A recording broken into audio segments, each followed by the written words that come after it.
Halo semuanya, musim Liga Premier 2026-2027 udah di depan mata nih. Dan jujur aja, kerasa banget bakal ada dinamika yang gila. Bayangin aja, 9 dari 20 klub bakal dipegang pelatih kepala baru. Tapi tenang, hari ini kita nggak cuma nabak-nabak pakai insting.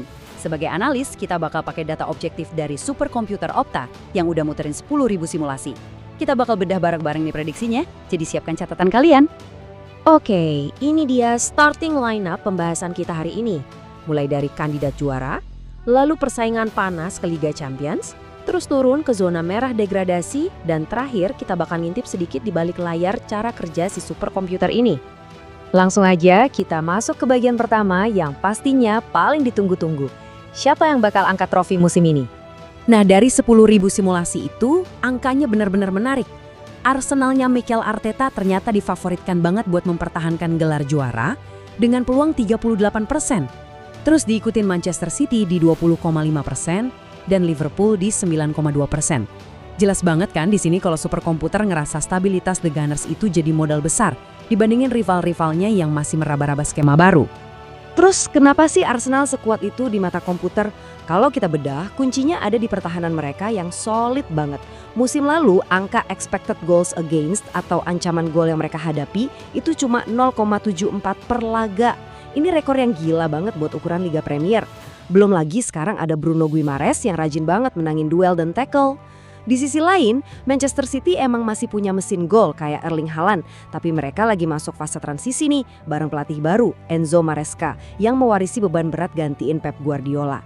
Ya, di mata data statistik, stabilitas jelas menang telak lawan masa transisi. Lanjut ke bagian kedua, kita bahas persaingan tingkat elit Liga Champions.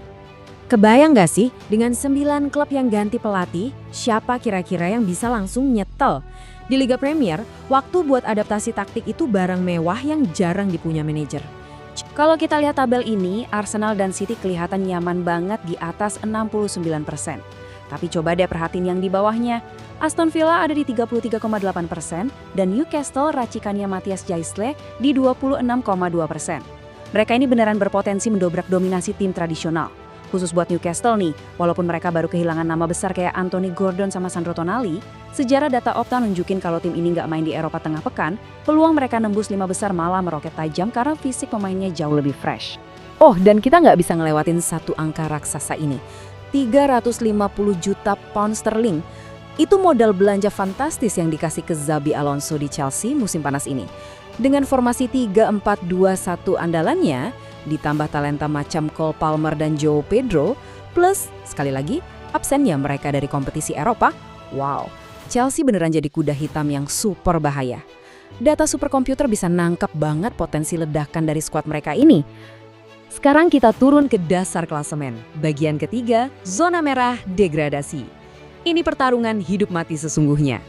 Kita tahu tren Liga Premier belakangan ini kejam banget buat tim promosi. Dan prediksi komputer nunjukin hal itu bisa keulang lagi. Hull City jadi kandidat utama buat turun kasta dengan peluang 38,7%. Sebenarnya kalau dibongkar lagi ke belakang, promosi Hull musim lalu itu ajaib banget secara statistik. Expected points mereka itu cuma 53,1, yang artinya mereka main jauh melampaui kapasitas datanya, alias overperforming. Nah, di liga paling keras sejagat, keberuntungan kayak gitu biasanya bakal dihukum habis-habisan. IPSG dan Coventry juga nggak beda jauh nasibnya di hitungan data ini. Tapi, yang deg-degan bukan cuma tim baru kok. Sunderland juga lagi dihantui ancaman terbesar, sindrom musim kedua.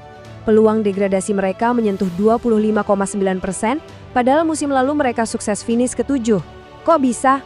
Karena metrik fundamentalnya emang bikin was-was. Musim lalu, mereka cuma nyiptain 35 kali expected goals dari open play, terus pertahanan mereka dibombardir sampai 537 tembakan.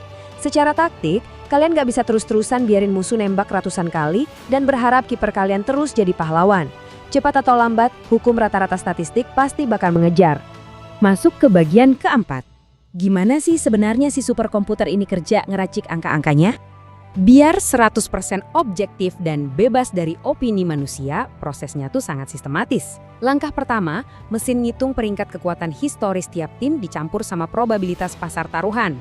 Langkah kedua, mesin mecah kalender 38 pertandingan dan ngitung peluang menang, seri kalah untuk tiap laganya.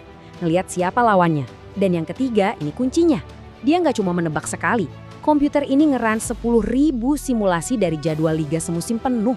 Rasanya kayak mainin musim 2026-2027 sebanyak 10.000 kali di berbagai alam semesta buat nyari tahu seberapa sering tim A juara atau tim B degradasi. Makanya, analisis data ini dihormati banget.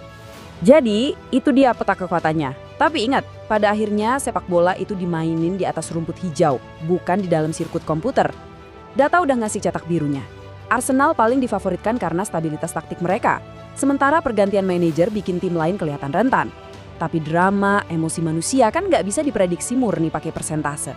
Jadi, apakah stabilitas Arteta beneran bakal merajai kompetisi tahun ini? Atau malah bakal ada keajaiban, kayak taktik revolusioner dari manajer baru yang bikin semua data ini berantakan? Jadikan bedak taktik ini sebagai bekal kalian musim ini. Kalau menurut kalian sendiri, siapa yang bakal angkat piala di akhir musim? Sampai ketemu di analisis sepak bola kita yang berikutnya.